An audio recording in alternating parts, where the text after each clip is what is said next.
বলে, ও মক্কার বড় বড় নেতারা, সাত সকালে আমার বাড়িতে কি বড় বড় নেতারা আমার বাড়িতে আসছেন কি সুসংবাদ নিয়া? আবু জেহেল বলে, মূসা, তুমি হলা মক্কার যুবকদের মাঝে অন্যতম, মক্কার যুবকরা তোমাকে সম্মান করে ভালোবাসে, তুমি হলা মক্কার যুবকদের নেতা। মক্কার যুবকদের নেতা। এখন তো কিছু নেতা আছে নামাজও পড়ে না, রোজাও রাখে না, না, তাদেরকে দিনের কাজে পাওয়া যায় না। অথচ মুসআব বিন উমাইর ছিল একজন নেতা।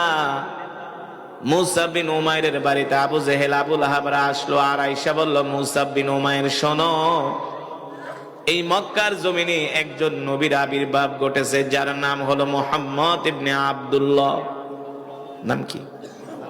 যার নাম হলো মুহাম্মদ ইবনে আব্দুল্লাহ। এ মুসআব শোনো, মক্কার যুবকেরা মুসআব বিন উমাইরকে বলতেছে, মক্কার যুবকেরা মুহাম্মদ ইবনে আব্দুল্লাহর কাছে যায়া কালেমা পড়ে মুসলমান হয়ে যাচ্ছে। মুহাম্মদ ইবনে আব্দুল্লাহ কি যেন তেলাওয়াত করে, বানায়া বানায়া কবিতা পড়ে। আমি আপনাদের সামনে যেই কোরআন পড়লাম, মক্কার কাফেররা বলে আল্লাহর নবী নাকি বানায়া বানায়া কবিতা বলে। আসলে এটা কি কবিতা নাকি কোরআন? জোরে বলেন। মক্কার কাফেররা বলে মুহাম্মদ বানায়া বানায়া কবিতা বলে।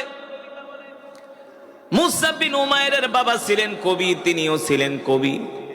আবু জেহেল আয়েশা বলতেছে, মুসআব, তুমি হলা আমাদের গর্বের ধন, আমরা তোমাকে আগামীতে বড় নেতা বানাবো। কিন্তু শোনো মুসআব, মক্কার সব যুবকরাও যদি মুহাম্মদের কোরআন শুনতে যায়, তুমি কিন্তু যাবা না। তুমি কিন্তু মুহাম্মদ বানায়া বানায়া কবিতা বলে। অথচ আল্লাহ তাআলা বলতেছেন, ওয়ামা আল্লামনাহু শি'রা ওয়ামা ইয়ানবাগি লাহু ইন হুয়া ইল্লা যিকরুন ওয়া কুরআনুম মুবিন। আল্লাহ রাব্বুল আলামিন বলতেছেন, এ মক্কার কাফেররা, তোমরা আমার হাবিবকে কবি বলো, আমার হাবিব কবি না। আমার হাবিবের পক্ষে বানায়া বানায়া কবিতা বলা শোভা পায় না। আমার হাবিব হলো নবী। জোরে বলেন সুবহানাল্লাহ।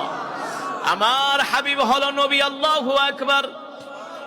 আবু জেহেল এসে বলে, মুসআব বিন উমাইর শোনো, তুমি কিন্তু মুহাম্মদের কাছে যাইবা না, ভুলেও যাবা না তার কোরআন শুনতে, তার কবিতা শুনতে।